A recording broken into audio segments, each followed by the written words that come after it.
everyone. Thanks for joining us on this edition of the 6 p.m. Primetime Newscast on Equinoxe Television, live from our headquarters in Cameroon's economic capital, Douala.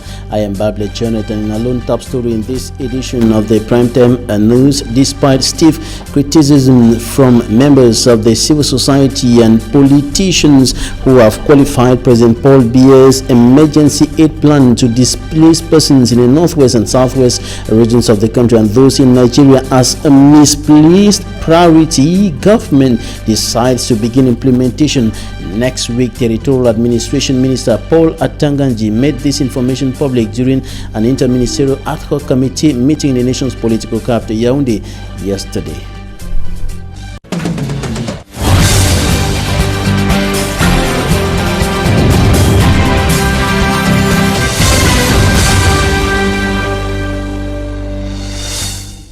Thanks for joining us on this edition of the news on Equinoxe Television. Despite the fact that so far government has collected just 1/10 of the envisaged close to 12 billion francs CFA for the emergency aid plan to displaced persons in the northwest and southwest regions of the country and those in neighboring Nigeria, government has announced that the implementation of that plan begins next week, and the Territorial Administration Minister Tanganji Paul published this information during an interministerial ad hoc committee meeting in the nation's political capital, Yaoundé, yesterday, despite stiff criticism that continues streaming in from the civil society and, of course, from politicians. Details in this report compiled by Fomi Armstrong Sanda. At the time when the collection of funds is still ongoing, the government announces the start of work for the interministerial committee charged with the implementation of the National Emergency Humanitarian Plan by next week. We are holding this meeting after receiving precise instructions from the head of state, His Excellency Paul Biya, who has instructed us to give him a clear program on how we intend to carry out activities on the field. And I can clearly tell you that as from next week, we will start our activities on the field. Alongside the Minister of Territorial Administration, President of the Interministerial Committee are members of government involved in the management of the Anglophone crisis. Even when it is certain that their activities begin next week, very little is known on what exactly will be done and how it will be done on the field. The technical ministries have come today to see how to execute the plan of action. With the Minister of Communication taking an appointment with media men and women, it is expected that a detailed action plan will be unveiled by the government spokesperson.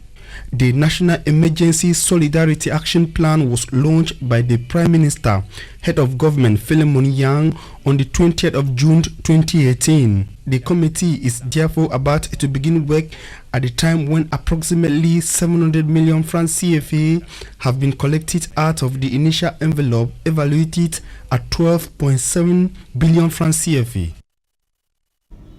And the Social Democratic Front, as well as other opposition political parties and members of the civil society, continue maintaining that President Paul Biya's emergency aid plan is like taking the second step before the first. In other words, it's a misplaced priority. They think that the crisis should have been resolved first before any humanitarian action. Details in this report by Fomi Armstrong Sanda.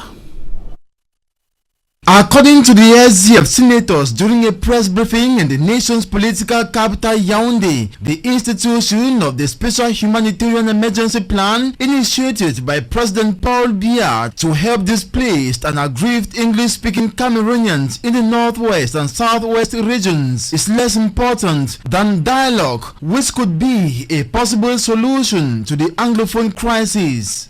We, the SDF senators, have expressed our reservations regarding the ongoing contribution or donations. Our reservations are predicated on the fact that priority should be given to inclusive dialogue that will lead to a lasting solution to the crisis. A project that focuses solely on addressing the humanitarian component of the crisis while violence escalates with every passing day is clearly designed to fail. For in our considered opinion, it is tantamount to putting the cart before the horse. According to the SDF senators, ever since the humanitarian emergency plan was launched, the death toll continues to rise in the two English-speaking regions as violence and gun battle continue. The question that begs for an answer is thus: under which emergency humanitarian assistance plan shall the additional losses be covered? A comprehensive approach is therefore required, beginning with an emergency peace plan that will stem the tide of violence and put an end to further killings, destruction of property, and displacement of persons.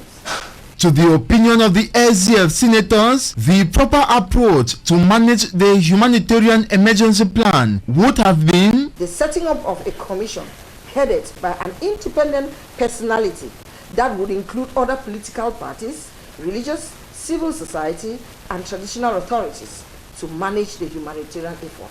The senators find it unacceptable the persistent refusal by parliaments to carry out debate on the Anglophone crisis, but instead are now compelled to contribute towards an effort over which the parliamentarians seem unable to control, despite their constitutional power to control government's action.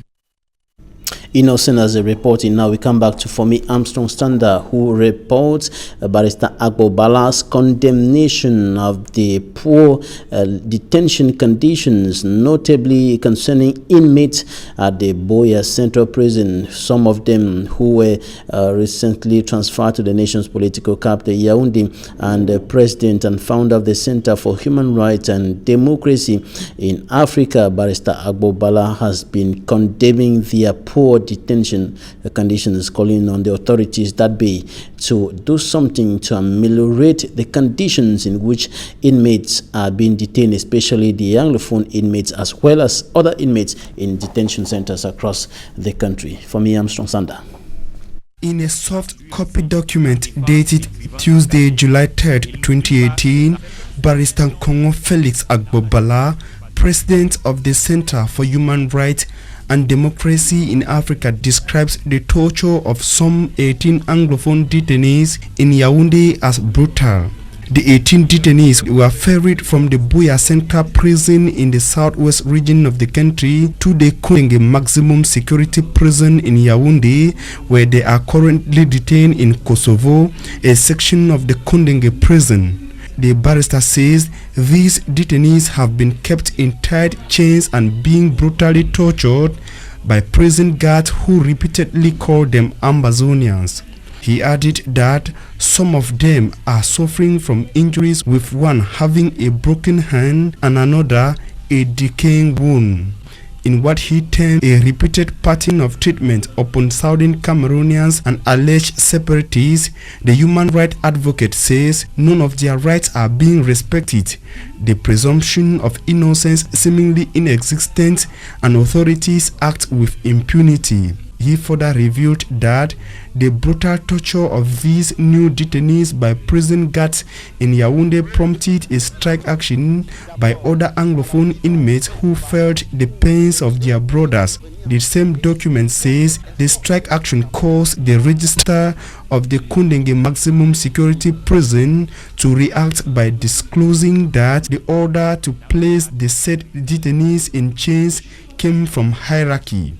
Our efforts to get corresponding images from the Kundenge Maximum Security Prison were fruitless. Coming up, we take a look at rising insecurity in Cameroon's economic capital. Douala. Focus is, in this newscast is on the Besenge neighborhood, one of the areas where theft and other criminal activities are on the rise. No day passes in Douala without a city dweller falling victim to any form of aggression. Armed robbery, banditry, rape and killing are the most common forms of this phenomenon in the economic capital Douala. One of the neighborhoods highly affected by increasing insecurity is Besenge in Douala 1 subdivision.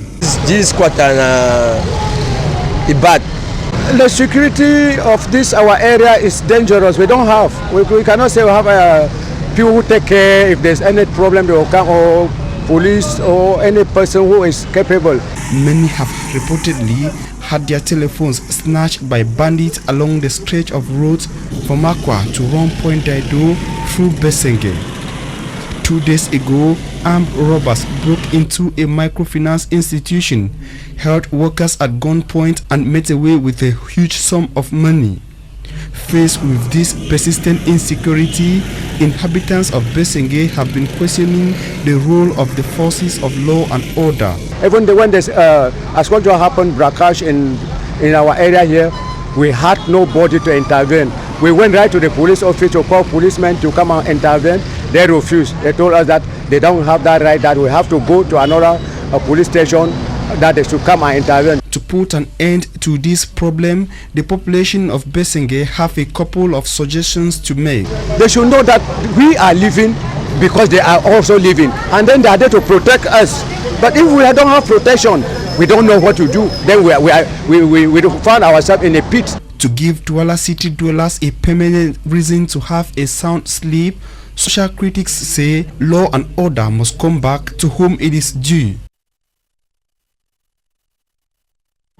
And the minister delegate at the presidency in charge of defense, Joseph Betia Somo, has dismissed information circulating indicating that some French soldiers had joined the Cameroonian armed forces to fight the separatist fighters in the northwest and southwest regions of the country. He's at the moment answering questions from parliamentarians at the hemicycle in the nation's political capital, Yaoundé, and he has said the information that had been circulating suggesting or saying that some French soldiers had joined the national armed forces in the fight against the secessionists in the northwest and southwest regions of the country is false. That is the information streaming in right away from the nation's political capital, Yaoundé, where the minister in charge of defense is answering questions from parliamentarians at the hemicycle in the nation's capital. And a few days after the president of the republic, Paul Biya, made some major appointments in the health sector, he has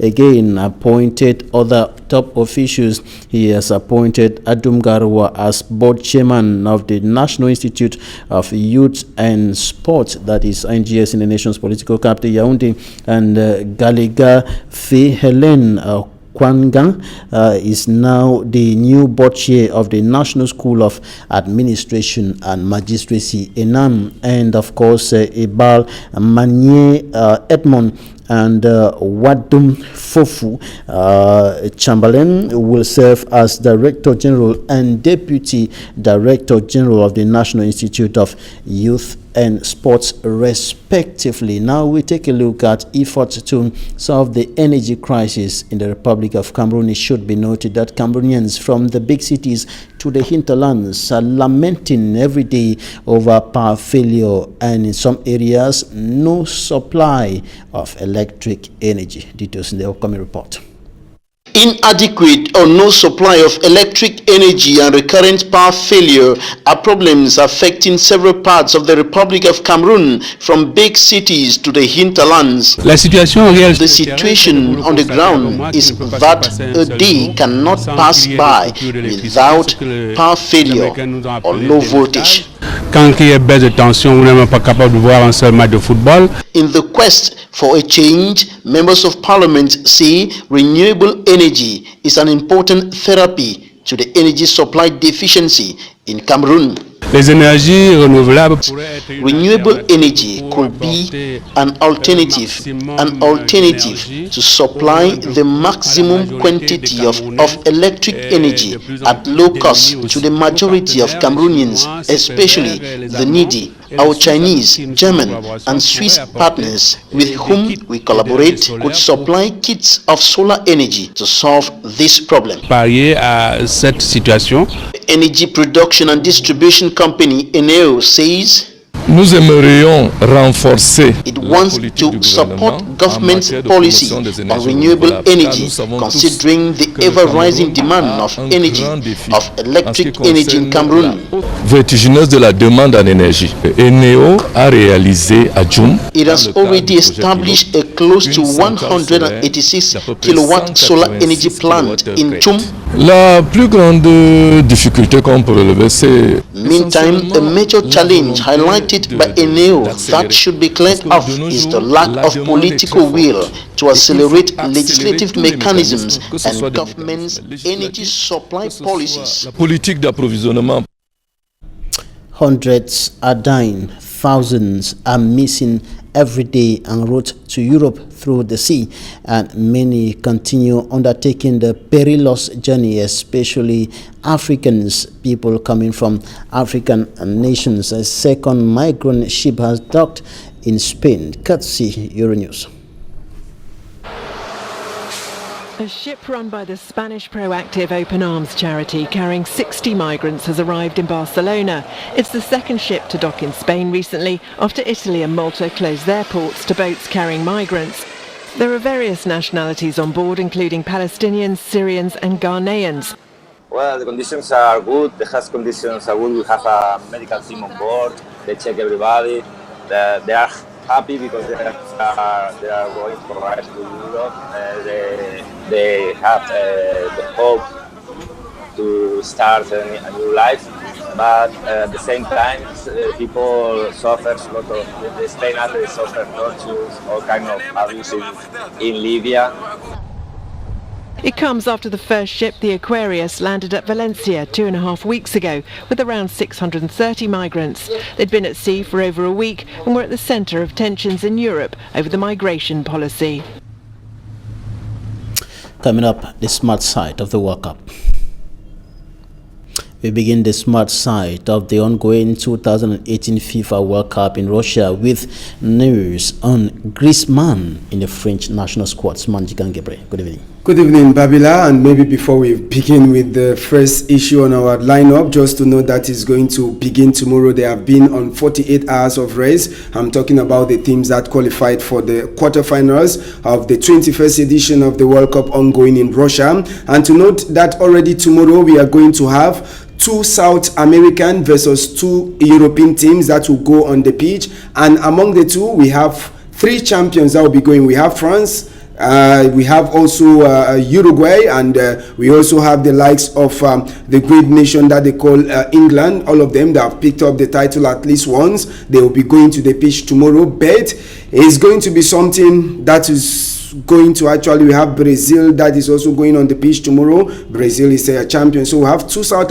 Americans and of course 2 European nations, but 1 or 2 of them are sure to pack home. As you rightly put it, on our package this evening we begin to talk about Frenchman. They call him Antoine Griezmann. Antoine Griezmann, as we can look, if we have to go through his profile as a French national player, he has scored a total number of 6 goals and 2 assists, and of course Antoine Griezmann is in his last 5 games in the knockout stage in major tournaments. Those are the goals he has scored, and he is one of the key players that France will be counting on tomorrow when they confront their opponents of the day, which is none other than Uruguay. Remember, both sides have once tasted the World Cup and they know what it means to carry that Cara Gold trophy at the end of the day.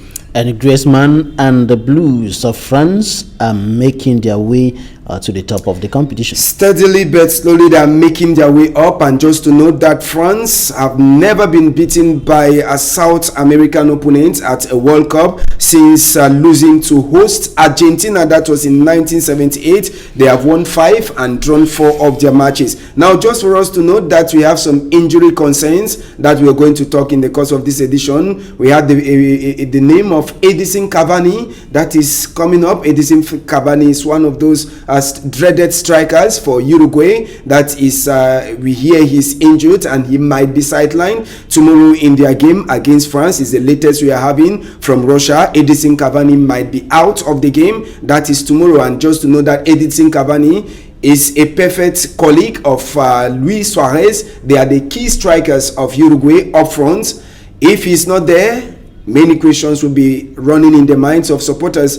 Will they actually succeed or not? That is the question we are asking, but it is not yet confirmed. It is feared that Edison Cavani might be out of the game against Le Coq de France tomorrow. Now, you want to take us into the record books to take a look at records as far as France and Uruguay are concerned. Yeah, before we get into the record of France, Uruguay, Babila, to note that Uruguay themselves, presently we have a striker who is struggling to climb on the ladder. I'm talking about top strikers of Uruguay in the World Cup. If we look at our table this evening, you will see most FIFA World Cup goals have been scored this far. We have one person, Oscar Miquez, who has a total number of 8 goals, and 2 current players in the Uruguayan squad that are almost reaching that level. Luis Suarez needs just a single goal tomorrow to equalize Oscar Miguez, who is the top scorer now for Uruguay in terms of World Cup history. And of course, Edison Cavani is on 5 goals. Should he score 2 goals, then he's going to meet up with, or 3 goals, he's going to meet up with Oscar Miguez. And should they continue in the competition now? For if you have to look at the table, Oscar Miguez 8 goals, Luis Suarez 7 goals, Diego Forlan with 6 goals, Edison Cavani 5 goals, and Pedro Cia 5 goals alongside Juan Alberto Chafino, who is also on 5 goals. So these 2 dreaded strikers, Luis Suarez and Cavani, maybe this is the World Cup for them to make history playing with Uruguay. So it is an opportunity for them to equalize the records. And why not? And they may move up the ladder again when they meet France. When they meet France and they qualify to continue the tournament, and the goals keep on coming, and they are the ones who score fine, they will beat the records, their own personal record, and maybe a record that the nation of Uruguay is going to keep. Now, talking about the records between Uruguay and France, if we have to look at the records in the FIFA World Cup 2018, now we have the records already on our on our board. We have the quarterfinals that have reached. Uruguay this far, they have played 5 quarterfinals games. France, they have played 6. And now we have 3 quarterfinals won by Uruguay and 4 won by France. And just to note, in this course, all of them, they have actually been so performant, even though France is having an upper hand in terms of experience in that confrontation. Now, the Uruguay versus France encounter that we're going to watch tomorrow is going to be handled by a South American. We have a South American team that is playing against a European team, and it is a South American who have been appointed to handle that game. The referee of the game is coming from Argentina, and he is called Nestor Pitana, who will handle the game Uruguay versus France. So it's a South American. So, Babila, if we want to look at it critically, we might want to say, with our own African eyes, we want to say that FIFA is already giving a side on the South Americans, because Uruguay, South America, referee from Argentina, South America. Argentina that has been kicked out of the competition. Yeah, and who knows? He might play a game off, and he find his country, representing. Even though he's a human being and he made mistakes, but we believe that he's a referee and he's going to do his job according to the rules and regulations of that profession. Well, that's well said by Babila. And apart from the France-Uruguay encounter tomorrow, we have 2 games. We decided to look into Brazil also. Brazil will be taking on Belgium. And in the 2018 World Cup this far, if we have to calculate the number of goals scored, we have Brazil that have scored just 7 goals in front of goals. The Belgian side is very, very offensive. They are dangerous in front of goals. They have scored a total number of 12 goals against 7 for Brazil at the ongoing World Cup. And the one good thing with Brazil, they have a very solid, impermeable defense. They have conceded just 1 goal against 4 for Belgium. So it's going to be a tough match, between Belgium and of course Brazil. That will be coming up tomorrow. And we looked into one player who is the man who is the breadwinner, the breadwinner and the Brazil, or the goal winner. Let me say, he is the person that most players want to pay attention on, but there are other important players that Brazil do have. He is Neymar. They have blamed Neymar da Silva Jr. that he has been making so much delay tactics since the World Cup started. According to our statistics that we had, Neymar has slept on the ground delay tactics for at least 14 minutes. That is during the group matches from the group stage right up to the level where they are. Neymar has actually wasted 14 minutes of his time sleeping on the ground for no good reason, just to delay tactics. That is what we gathered. You know, he's somebody who is very good, but also very controversial, because some players, they say he just loves getting attention towards himself. After all, he's a big player. That's what people will say, that at the end of the day, he's a big player. All right, we now take a look at tomorrow's fixtures. Yes, tomorrow's fixtures, just for a reminder, we already discussed that. Tomorrow's fixtures, we have the first game that is going to pit Uruguay versus France, two former winners of the World Cup. Brazil versus Belgium. Brazil, once winner of the World Cup, against Belgium. They are still to taste that World Cup. But, as I earlier mentioned, there are 3 former World Cup winners that will be entering the pitch tomorrow, and 2 South Americans versus 2 European teams in context of tomorrow's game. Who is going to win? Who is going to go back home? It is only tomorrow we're going to talk about that.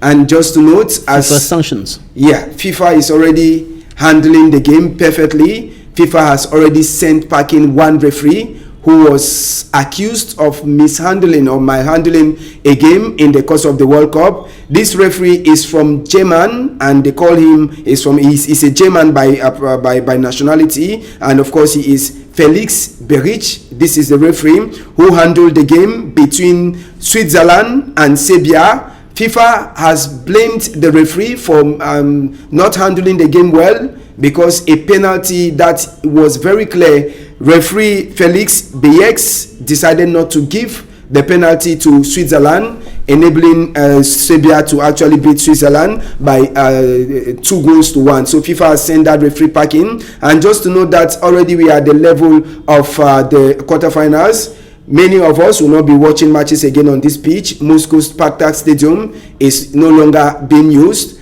Another stadium that is not going to be used is Rostov Arena. That also will not be used again. And now talking about goals at the World Cup, just to note, at the World Cup already, we have a total number of how many goals that have been scored this far. It should be noted that in the course of the matches, we have been telling you this number of goals have been scored and this number of goals have been scored. To know that Belgium is one of those sides. 19 goals have been scored after 90. That is 19 goals scored after minute 90 in the World Cup. That means most of the goals are coming before 90 minutes. So 19 of those goals have been scored after 90 minutes. And maybe the last thing we should talk about, Babila, this evening concerns journalists themselves. You know, there are so many journalists who are in Russia, and they are also having the harassment from men.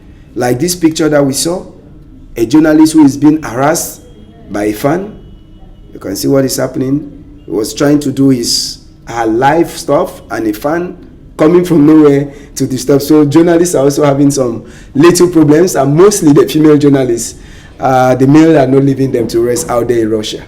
Yeah, we saw that equally in the last edition of the African Nations Cup, when people like Sylvester Polit Zanga were reporting, and so many people were crowding around them and almost choking them up in Gabon. Well, it's better being crowded than this harassment. You can be charged. Thanks, Smart Jikan Gabriel. That was the smart side of the World Cup. Thanks, ladies and gentlemen, for staying with us. Goodbye.